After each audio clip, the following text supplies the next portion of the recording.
Rajlaxmi talk. Yes. Thank you for attention. Thank you for attending this program. That is the second talk by Professor Rajlaxmi Chouhan.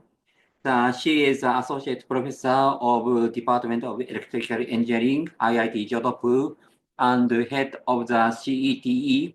CETE is the Center for Education and Technology for Education. So she will talk about this center's activity, research and activities. So, please, shall we start? Okay. Thank you. Thank you. Let's start her talk. Thank you. Thank you, Professor. I must again mention I'm very grateful for the hospitality at Waseda University, and have had a very, very interesting experience, conversations with the labs and the students here. Today, I'm going to keep this presentation very, very short. And the idea is just to present the activities of our Center for Education and Technology for Education. This is an interdisciplinary center of IIT Jodhpur, which has many faculty members across various disciplines affiliated to it. So I, from electrical engineering, am affiliated to CETE. We have members from humanities, from School of Liberal Arts. We have members from Department of Physics. We've got members from School of Management and Entrepreneurship associated with this center. So this is a very, very interdisciplinary center with a focus on education and edtech research, which could be irrespective of the disciplines or depending on the personal interests of the members who are affiliated and their disciplines.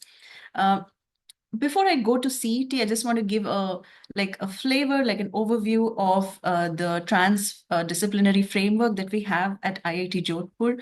We've got a number of academic programs, including many executive programs for working professionals.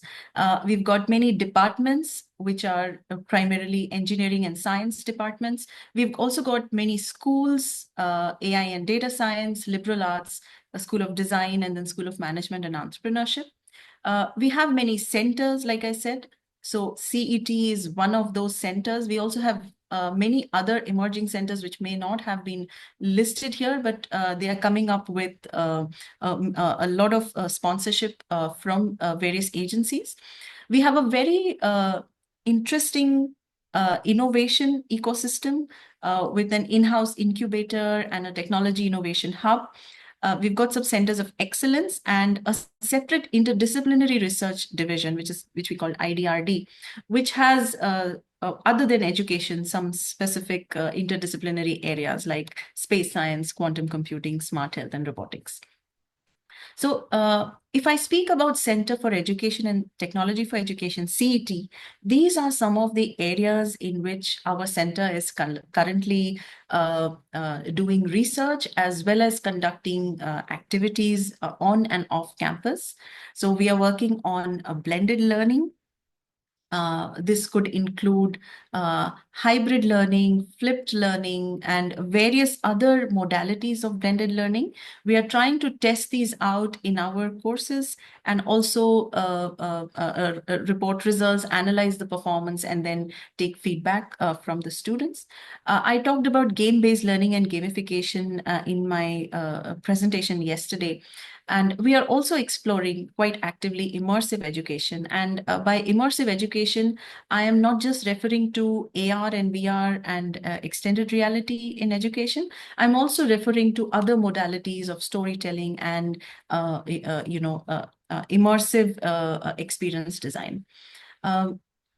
We have also a team not necessarily affiliated with the CET, which is already looking at AI-enabled education. We have members affiliated with CET who are specifically looking at learning analytics and educational data analytics from data collected in class by virtue of interaction with study material or other modalities.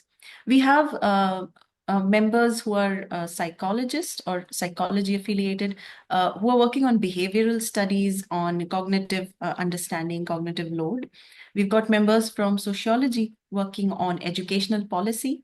We are also very actively looking at instructional design as an activity direction, given that we have facilities to create videos and edit videos. However, the core science or the principles of instructional design being incorporated in creating really meaningful, impactful, and engaging material for not just for engineering, but for various other disciplines. That is another area that we are actively looking at. Starting in 2024, we have also taken up teacher training, as it is envisioned as a very important aspect in our national education policy of 2020. We've started a teacher training, teacher education program. We are one of the 4 IITs in the country that has started this program, and we are really excited about how the plan and the structure of this curriculum is. So if I speak about individual areas very briefly, you are already familiar with flipped classroom, and some of our research in the area of video-based flipped classroom, where the videos are created by the instructor, have shown significant enhancement in engagement as well as performance. So we had the ability to monitor whether the students have, especially during the pandemic, have 100% access to the study material or not. Because this flipped learning also involved a lot of beyond classroom contact hours, we noticed that because these beyond contact hours are more efficiently used in a flipped learning mode, there was about a 14% increase in performance of these students as well as compared to those who did not study in flipped mode. I talked about this gamification framework in my previous talk, where I said that in order to make sure that the flipped mode of learning is actually successful, it's important that the students do complete the offline exercises, the asynchronous exercises given to them, and to incentivize them to do so on time. We started a gamification framework based on system of points and rewards. This was based on both in-class activities and out-of-class activities, and the results showed almost a 30% increase in on-time completion rates. The enhancement and motivation remains the same. I also talked about game-based learning in my previous presentation. These are screenshots from those games, which I've already discussed in my previous talk. We also created a 3D walkthrough of our basic electronics and basic electrical lab back in 2021, when the pandemic was at its peak, and our first year students had taken admission without ever having visited our campus. So in order to create this sense of belonging in those students, we created this 3D walkthrough where they could walk through the labs and with hotspots, they could take a look at what kind of equipment is there, what do those equipment do. This was one of such walkthroughs. We've also explored how VR 3D based learning material can have an impact on attention, engagement and retention in school children using the tool Labster. Our members are also working on data-driven feedback and pattern analysis. So through a system of, again, taking real-time feedback from the students on videos or in learning material, by taking whether they are engaged or not engaged, taking this real-time feedback and then doing pattern analysis on that to capture their cognitive effective states, is another area that one of our members is working on. We are also exploring how data collected through the video-based flipped classroom can then be used to derive insights on whether some actions are needed at the teacher's end, what kind of interventions may be needed to motivate students. What is it that makes a student rewatch certain parts of the video, or what are various factors that factor in such a instructional strategy. We've also tried pattern analysis on data collected in terms of performance and efforts put in by the students, and try and understand uh, uh, uh, the correlation between the effort that a student puts in as opposed to how much they're engaged with the learning material in flipped mode. We also try to understand the motivation levels of various students and what kind of interventions would actually impact different levels of motivations. We have a group who's working on behavioral and neurological studies, trying to design a game on wisdom and the natural growth of wisdom through game intervention. We're working on a project which we have a collaboration with Waseda University ongoing, which is an ICSSR JSPS bilateral grant. This is a project focusing on smart pedagogy for foundational literacy. Foundational literacy means we are targeting very young children and how their mother tongue can be utilized to simultaneously learn two languages. So we are looking phonetics. We're looking at a phonetics phoneme-based model, and looking at a multiplayer classroom game experience for such student to learn English and to learn identifying objects around them in a game interface as well as in a real world interface. So this is what you saw earlier was a preliminary version. This is a slightly enhanced version that we are currently working on. Apart from that project on foundational literacy, there are certain emerging challenges in school education, particularly in India, and equity in terms of ability to have equal access to study material is one very critical area. Technology adaptation, as you may be aware, technology has been growing very rapidly, but the ability of grassroots to adapt with those technology implementations in technology in education has not caught up at the same rate. In fact, what we've also noticed based on the data in 2021-22 was that especially in school children, while the retention rate of students is almost 61% till class 10th, it suddenly falls down to 42% in 12th. That means there really needs to be some intervention at the secondary stage, that is grade 11th and 12th, to fix this retention, to fix this attrition rate.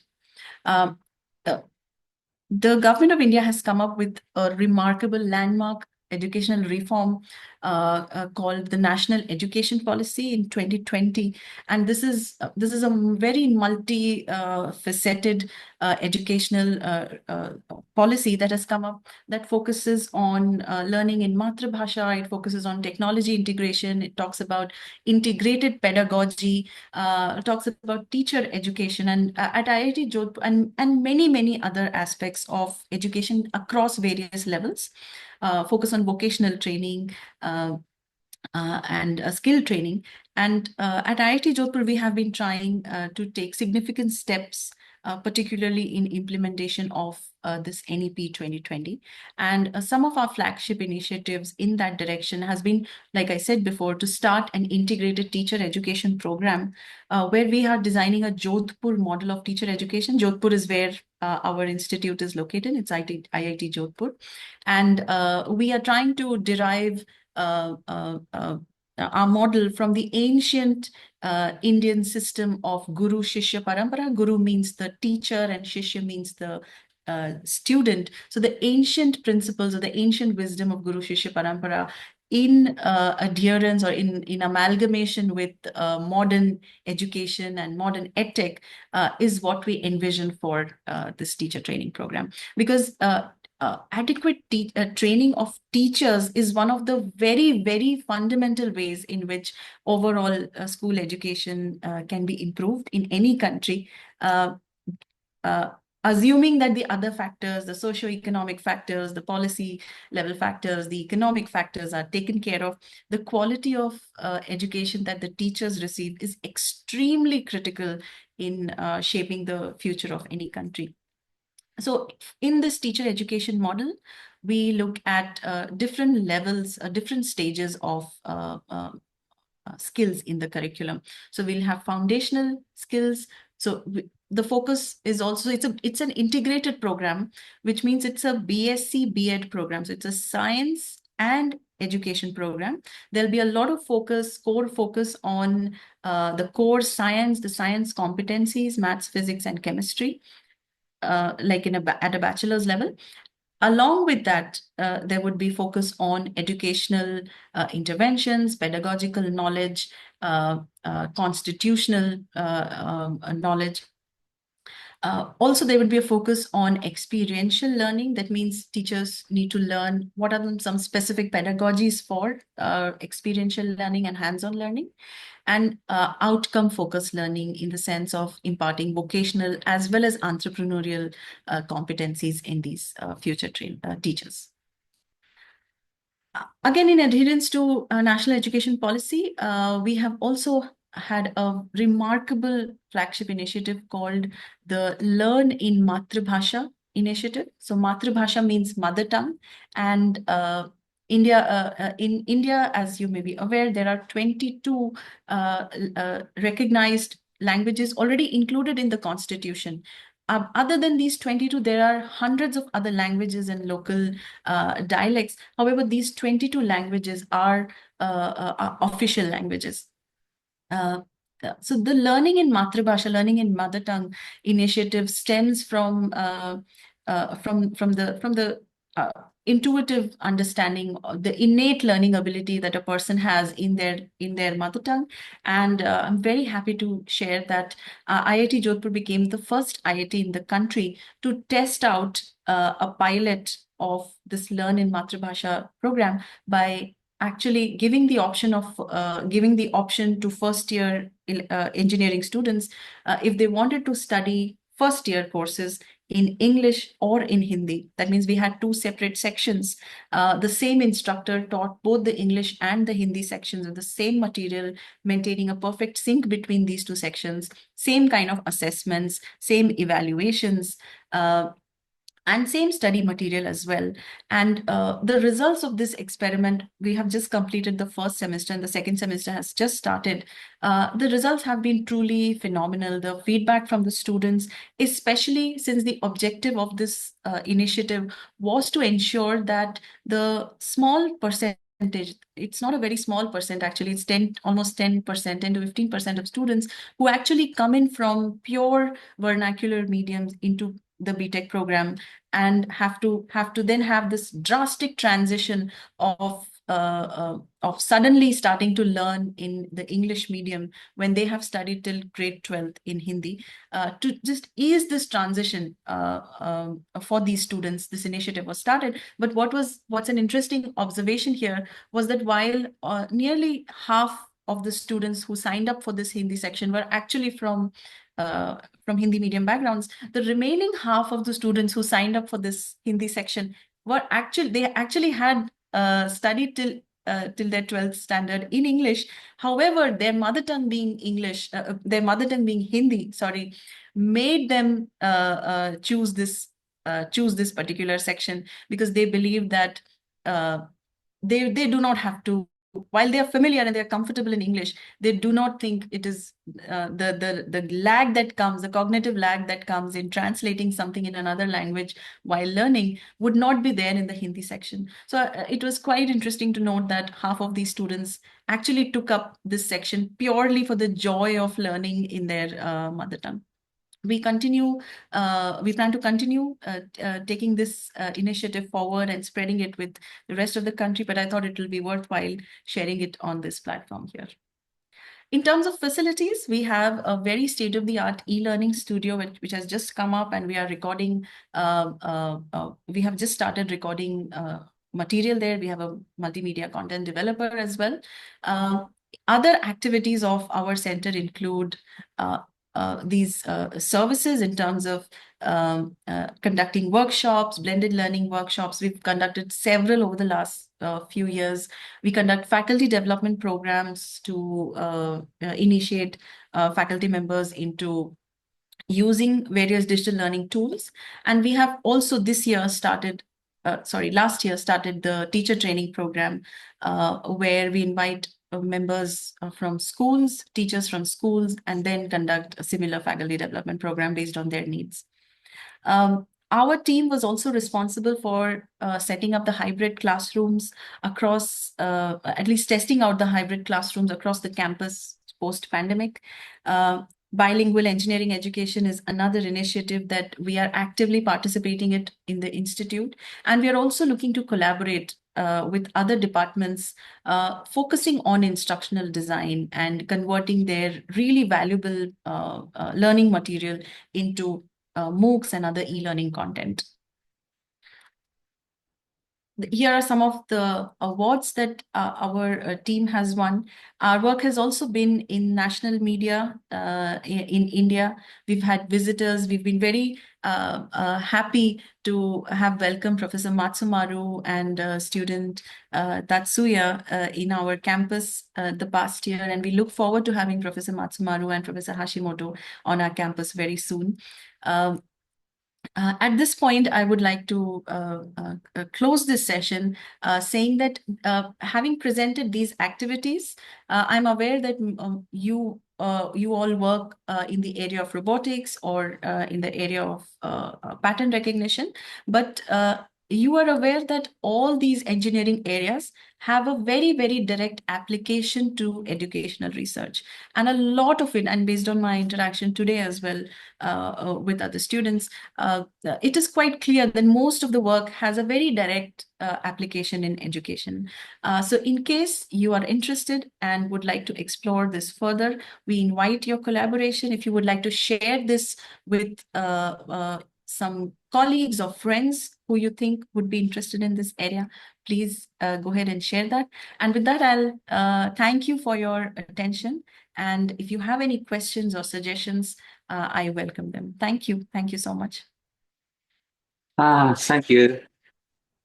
Thank you so much, Rajlaxmi. Yes, you are talking about the educations in university, especially the educational support, because the professor is singly doing the managing their seminar and also the doing lecturing, but some guideline is very useful to prepare the lecture courses teaching and also the laboratory management and so on. So that's a very, very good point for your center. So therefore, it's good presentation. So the others, all of the others are students, but also please say something, comment on the questions from the students while hearing the So I have largest just talk. I have one more thing to share with the students. So Okay, please. I'm aware that the students in this platform currently may not be perhaps actively looking at teaching as a career option. They may be wanting to do PhD or they may wanting to join the industry directly. However, one of the observations which I've had doing PhD in India and then joining as a faculty position in a faculty position was that while we look at school teachers have to go through this entire program focused on education, understanding how to teach, how someone learns, what are various strategies, how to make assessments. These are all very well-defined topics in teacher education.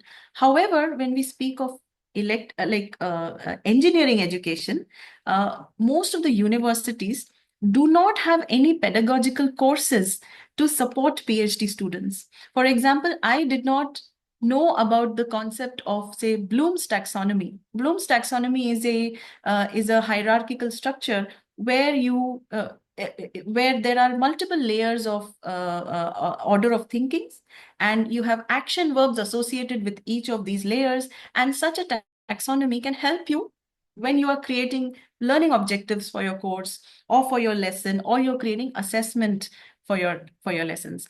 However, because engineering students or engineering grad students or PhD students actually never go through any of such courses, when we directly get recruited based on our research and our presentation and how we appear in the interview, these are certain areas which I find are very important to somehow make other faculty members or potential faculty members aware of, so that they know that these are certain things that we need to go through before we start teaching engineering students or grad students. Most of us, we learn how to teach as we interact with the students.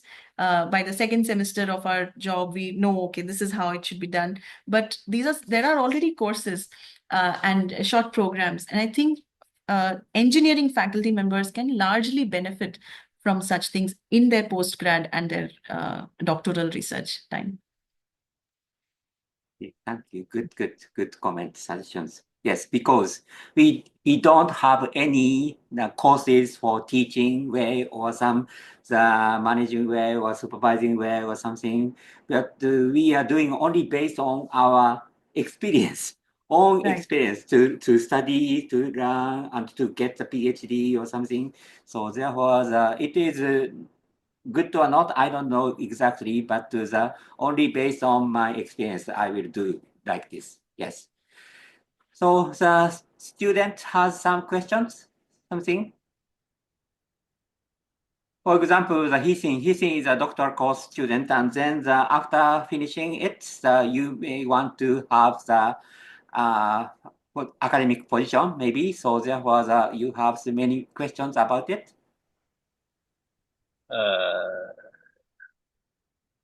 Currently, not so many questions about this part. Arjun But actually wants to go to postdoc. yeah, I have one question about because at beginning you have talked about the sleeping classroom, but in fact, not all the student is like this kind of way. So how do you have any idea about solution to motivate students to Yes, join? yes. Thank you. That's a very good question, Arjun. Many people with whom I have spoken to about flipped classroom have told me that I remember one professor mentioning, oh, I have tried flipped classroom. Students would not go through the material and come. And in the very early, like the very first time I tried flipped classroom, the feedback of the students, I took a midterm feedback, like not at the end term. I just took, when I started this, after starting this after maybe a month and a half, I took a feedback from the students about what you feel about this. So many students say like, no, this is too much work. It is too much work because it felt in the beginning to them as it is an added work, added assignment, to be done. So the part where they don't have to think much before coming to a class, I am now asking them to go through some material and then come to class. While that was a feedback in the very beginning of me starting to use flipped classroom, what I realized, and what they were right about, is that I was not giving them sufficient time between two assignments. Right. So when based on that feedback, as I have spaced out the assignments, now it doesn't feel like too much work. And now in the same semester, I incorporated this in the same semester, and over the last several semesters, and I've tried this flipped classroom video based during the pandemic, and I've tried it in person also. The general feedback is that while in the very beginning it feels like a lot of work, but then when they go, when it is time to revise, or when it is time to take notes, they don't have to worry about whether they were listening that day in class or not. Right? Because classroom discussion is primarily about exercises and discussions. We are not adding any new knowledge, or we are not discussing some new topic in the class. So even if they missed out, even if they were zoned out, even if they were absent for some reason, it is at the end of the semester that students understand and really appreciate this type of flipped classroom. Another Another reason which I understood behind the appreciation of such a flipped classroom is that I am creating my own lectures, which means I'm not, what I also understood from the students is that because it is my voice, it is my handwriting, it is exactly what I would have done in class. So it is like, my flipped material is an extension of my course, or it's an extension of my class itself. It's just a recreation of my classroom. So students do feel a personal connection with that study material. That material sometimes does not come when we speak of a PDF or some other video where the instructor is not speaking, the instructor is not explaining, right? So this one of the feature of our flipped classroom has been instructor created videos, and that is a differentiating feature that sort of circumvents around this idea that it is a lot of work. And let me also tell you that at IIT Jodhpur, we earn one lecture credit by attending 1 hour of class, which is per week, 1 hour of class in person, and then 2 hours beyond contact hours also should be spent. So in terms of effort that a student must put in to earn one lecture credit is to attend one class per week in person and put in 2 hours of beyond contact hours, right? Self-assessment. Yeah. What I noticed is that because this flipped material, I am actually tapping into, I'm sort of taking apart from that beyond contact hours. Students who are not fully effectively using the 2 hours of beyond contact are now they have to make use of those 2 hours. That has also been a factor in an improvement in performance that I mentioned earlier, almost a 14% enhancement in performance. So while there is a flip side, of course, like uh, not meaning it as a pun, but there's a flip side to the flipped classroom modality. But then there are ways to, circumvent the boring and overloading aspect and still maintain interest in the students. Thank you for that question. Yeah, thank you. Yeah, good answer. Yeah. Thank you. Thank you for good question and the detailed answers about it.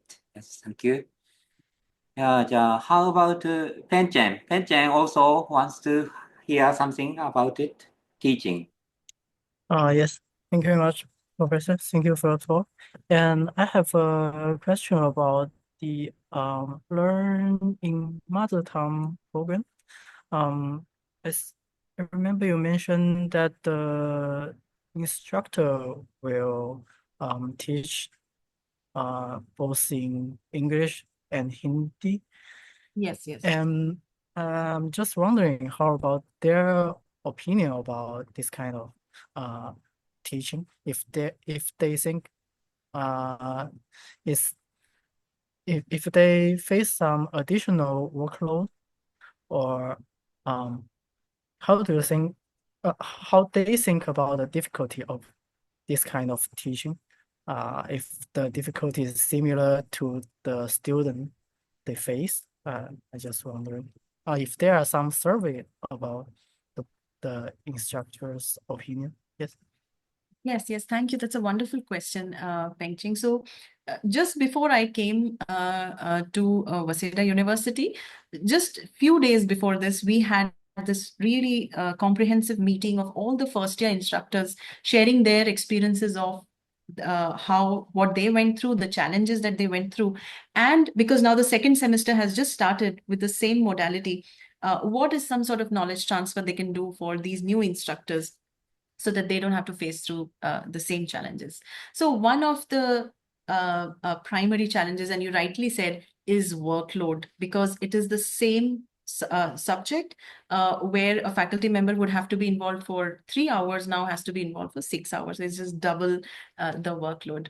Another challenge is that, like I said earlier, in India, there are every state has their own language, and because we are an IIT, it's an Indian Institute of Technology, we've got faculty members also that are coming from various states of the country, which means there may be faculty members whose mother tongue is not Hindi. right? So for example, I am very familiar in Hindi, so I have absolutely no trouble teaching the same topic in English and Hindi. But then there may be many faculty members who do not have the same kind of language competencies in Hindi, while they have always studied in English medium schools. So for faculty members as well, for some of the teachers, instructors that we talk to, actually had to put in a lot of effort from their end to make sure that they were able to speak in Hindi better, they were able to explain in Hindi better. But what we noticed was, given the impact that this initiative has had on our first year students, the efforts that we've put in or the challenges that we faced are all worthwhile. Like they were all worth it. Because the end result of how the classroom interaction happened in the Hindi section and the English section, and the performance of the students from Hindi section, the kind of presentations they made, and the kind of I'm quoting one of my colleagues who said the eyes would sparkle in the Hindi section, especially for students for whom the idea of getting to study in their mother tongue at higher education was something completely new and completely incredible. And so seeing all that and the performance, the other challenges of workload and the additional efforts were all worth it. We are going to continue working on finding ways in which the instructors also are supported in such initiatives. So creation of bilingual teaching material or multilingual teaching material, teaching aids, in general learning resources in multiple languages. All these are something that even CETE, our center, is prioritizing now, so that this initiative can be successful and comfortable for instructors as well. I hope that sort of somehow answers a part of your question, but thank you so much. That's a question that for which we will know a proper answer after like at least 1 or 2 years of this initiative has been completed. But at the onset, at the end of first semester, the instructors' responses have been like very, very positive, very overwhelming. And the teaching support and training, I think, is also very important for them. Yes. Yes. Yes. Yes. Thank you very much for your answer. Thank you. Oh, thank you. Thank you so much about the questions and answers. Yes, mother tongue program is very, very challenging. I also think so. And that this is very trially doing, and it's a good challenge for also for the teachers. So that's very, very good, I think. Yes. Thank you. Thank you. And the next, maybe the Wan-san. Thank you for attending also today. Wan-san, do you have some question or comments? No questions, Professor. Because I'm also interested in the bilingual aspect of the program, and because my girlfriend once studied at Sweden, and her experience told me that while the bilingual arrangement in Sweden has different situations, and because the Swedish-speaking student and English-speaking students, they have separate scores. So this is not equal status. But after hearing the explanation, my perspective on bilingual arrangements has changed, and I thought it might not be a good idea before, but now I believe that with the right arrangement, such system can maximize its advantages. Thank you, Professor. Thank you. Thank you for your thoughts, Wong. I should just add one more thing. This initiative right now has been taken in the first year. The idea is to smoothen this transition so that second year, third year, fourth year onwards, the students who are actually coming from core vernacular backgrounds do not face a lot of difficulty in learning in English. Because as of now, our plan is that the second year and third year and fourth year should be in English. Means they are comfortable now in English. In fact, I should also say that, say, 120 students had signed up for the Hindi section last semester.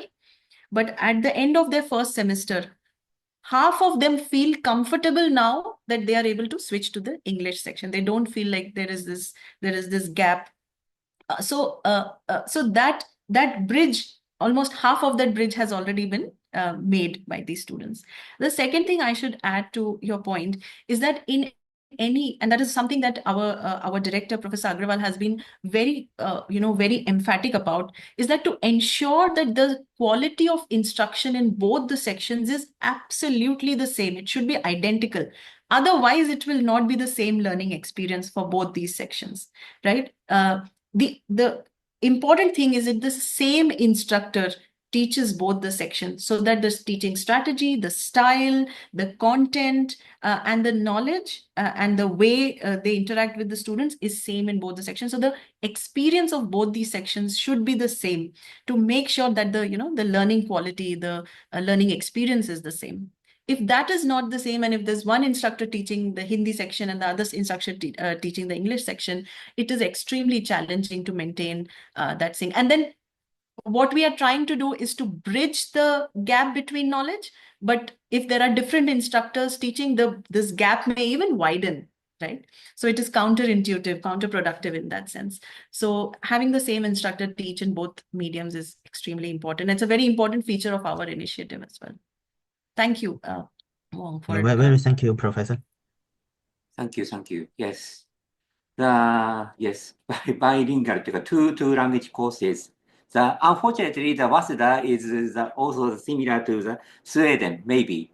Most of the undergraduate schools are separated, the international course and the Japanese course, maybe. The international course is using the English, but the Japanese course is only Japanese language. And the student in both is not encounter each other, not collaborate each other. So therefore, that is unfortunate the situation, I think. So therefore, the Indians, these two bilingual mother tongue program,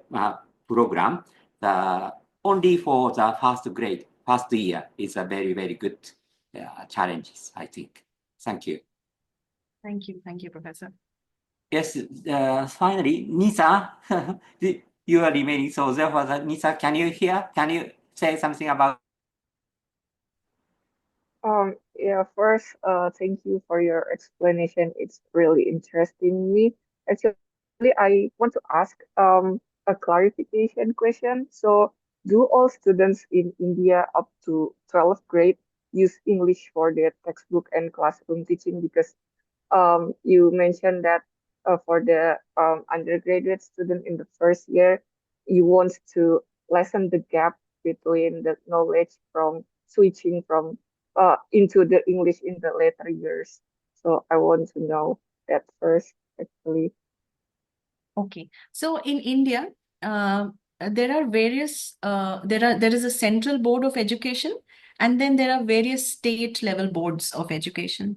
So in many cases, while the central board affiliated schools actually have English as a medium of instruction throughout, and then other language like Hindi would be one of the languages, and a third language, which is a regional language, is also a part.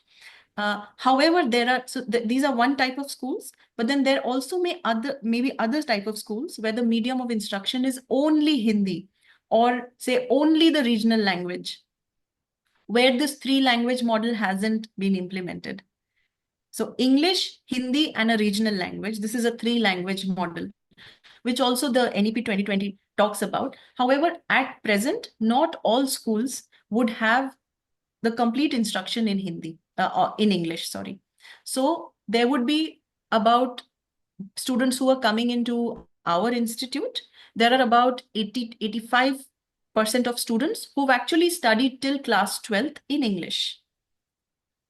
But then there are about 10 to 15% of students who up to class 12th have not studied in English medium. They have studied in either their regional medium or in Hindi medium, right? So while the proportion is not the same, but then there's always a small fraction of students who are not from English medium backgrounds. Hence the need for such an initiative.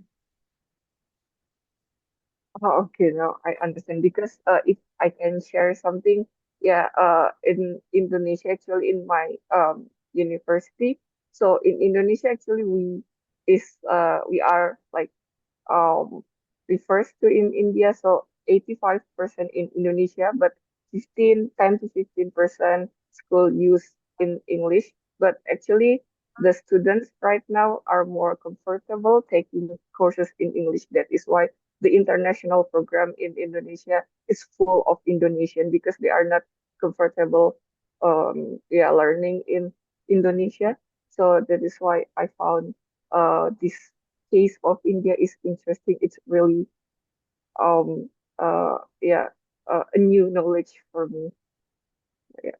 Thank Thank you you. for Thank you. sharing about your works. It's really yeah wonderful.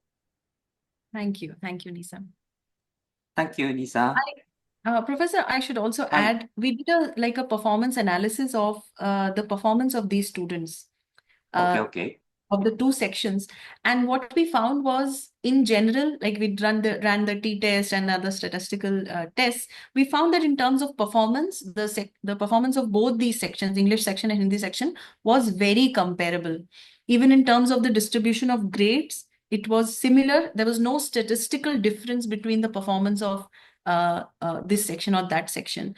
In specific courses like computer science, where students who already studied in English medium, in many cases, it happens that such schools also have computer science in 11th and 12th grades. So those students often have like an advantage in such courses because they've learned programming already in their school. But many vernacular medium schools do not offer computer as a course in 11th and 12th grade. So such students actually performed there was a slight difference in the performance of such students in such computer programming based courses, but in other courses like magnetics, in engineering mechanics, in bioengineering, and in chemistry, in many cases the performance of these students were almost comparable, and in some cases the performance of the Hindi section was slightly better, which is a very pleasant and interesting observation that we made in our analysis. Okay. Thank you. Thank you for sharing this kind of result, the primitive result of the survey. And finally, I'd like to introduce one section in the Waseda University. This is also a similar center. Center for Higher Education and Studies is also in the Waseda University. This is the English version's homepage, and then about it is like this, and higher education, the institutional research, and also the Center for Teaching, Learning, and Technology. So therefore, the teaching tools, learning tools, faculty development is supported by this system, this This is situated in organization. the Tokyo campus, correct, Professor? Yes, Tokyo's campus. Yes. This is mainly located in the Tokyo campus. And also the Waseda Moodle system, or the teaching online and the teaching anywhere, is also supported by this organization. So therefore, if you are very, very interested about it, maybe I can introduce someone of this center. For example, Yes, maybe please. the That one would of be the great. director I know very much about for example, this Professor Morita, I know him well. So therefore, after that, I will be able to introduce him to you. Okay? Thank you. Yes. That's all for about today's talk. Thank you so much about introducing the CETE of IIT Jodhpur, and thank you for attending the student and for this discussion. Let's thanks again for the talk. Thank you so much. Thanks a lot. Thank you. Nice. That's it for today. See you. Bye bye. See you.